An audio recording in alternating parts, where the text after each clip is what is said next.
I was born in Bowling Green, Kentucky, an old country boy, come to a big city trying to make a difference. And the thing when I grew up was to help each other, and you don't see that in the city. You have more people staying in their houses behind the curtains with the air conditioner going and not knowing if Aunt Jones fell in the backyard and had a heart attack or not because they don't know her name, you know. And I guess the country in me just wants to bring people together and let them, you know, be one big group of family. Everybody work together and be peaceful, live a good life, you know. That's what I like to see happen. Actually, the way I got involved in it was I was having a home built next door to me that I didn't feel was going to fit in the neighborhood, and I brought it before the neighborhood people had a meeting. And then the next thing I knew, the president kind of stepped aside and kind of pushed me in place, and going on 4 years, I'm still here, so. Well, let's see, since becoming president now, we have an annual yard sale every year, which help raise funds for the neighborhood association. Become the head leader, I guess, of the #1 Citizens Dinner every year that we hold here at St. Elizabeth's Church every year.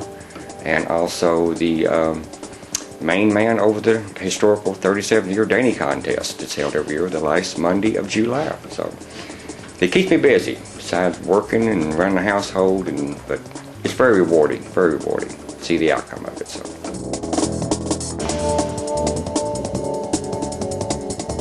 This school building became vacant because we had to close the school, and so an empty building is not an asset to the neighborhood. St. Elizabeth has sort of been a very important entity in the neighborhood, and I was pleased that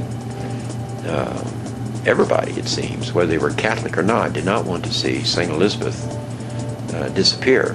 That has made a valuable contribution to the neighborhood and hopefully could continue to do so.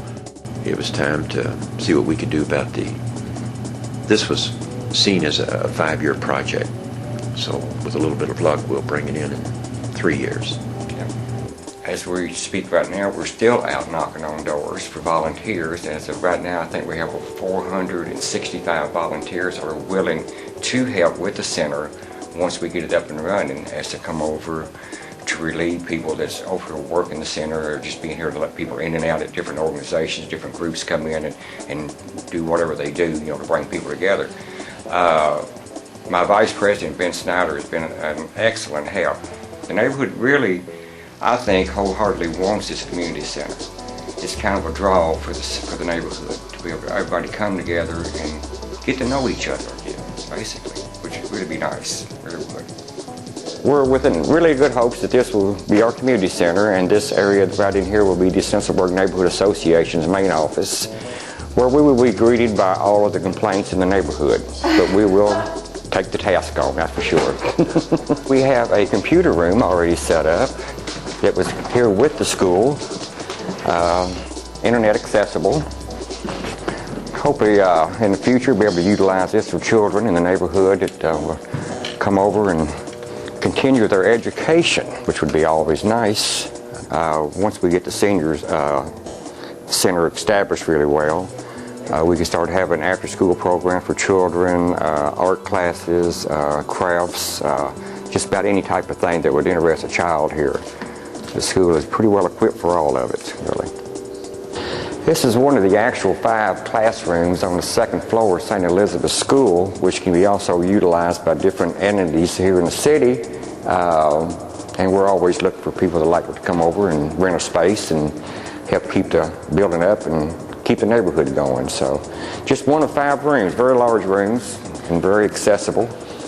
Well, this is the cafeteria of St. Elizabeth's Church, and this is probably one of the most main used areas of the church, other than the chapel, I'm sure.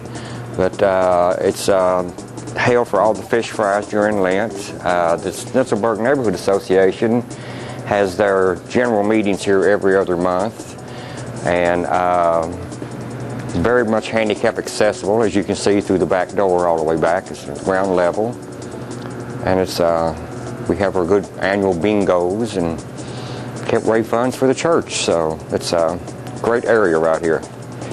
This will be our 41st annual #1 Citizen Dinner. It would be held the 2nd Thursday in November, as always. And we honor one of the citizens of Schnitzelburg for the most outstanding contributions to the neighborhood. as helping people, just volunteer type stuff, you know. And it's a great drawing for the neighborhood. It gets all of the senior people out to get out and see each other, you know, and visit they haven't seen all year because of the cold weather, you know. So it's a wonderful event, and we welcome anybody that would like to come to it. How many people come?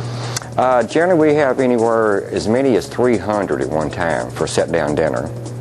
And we have our local officials. Our mayor naturally is always there. And this past year, we had Senator Denise Harper Angel, along with Jim King, our councilman, and it's a great way to come out and see the politicians and pop the questions to them without any stress. It's very good.